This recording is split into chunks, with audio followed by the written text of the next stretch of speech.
Katanya karyawan Gen Z itu mageran, nggak loyal, gampang resign. Tapi di sisi lain, mereka itu juga kreatif gitu, pintar multitasking dan open-minded gitu. Jadi, mana yang lebih benar? Yuk kita bahas secara lengkap ya di sini.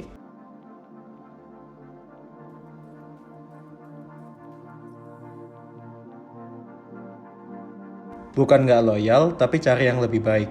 Gen Z itu nggak takut berpindah-pindah kerja jika merasa perusahaan itu tidak memberikan mereka perkembangan yang cukup. Beda dengan generasi sebelumnya yang cenderung bertahan, mereka lebih berani mencari lingkungan yang lebih sesuai dengan kebutuhan mereka. Bukan males, tapi tahu value diri. Gen Z itu sadar akan hak mereka gitu.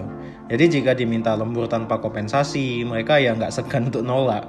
Mereka juga lebih menekankan bahwa kesejahteraan mental dan fisik lebih penting dibandingkan kerja tanpa batas. Lebih melek teknologi dan fleksibel.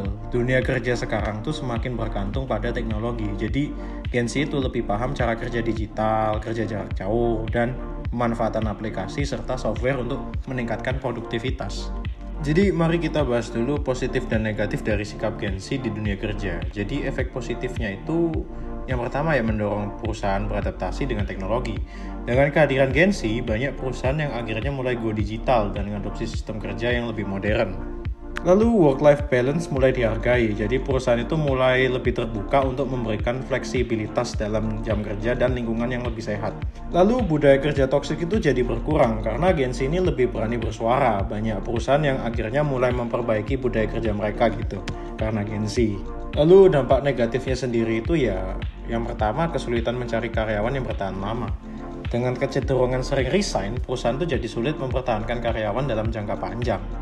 Terus ekspektasi tinggi bisa menjadi bumerang. Jadi beberapa Gen Z ini merasa frustasi gitu karena kenyataan di dunia kerja itu nggak selalu sesuai dengan ekspektasi mereka. Dan kompetisi kerja itu makin ketat.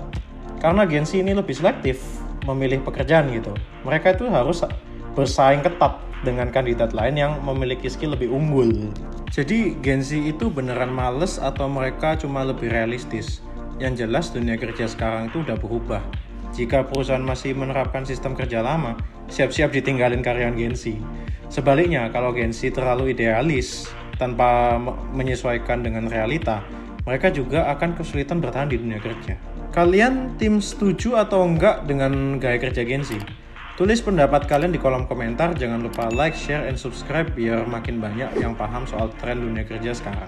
Cheers guys!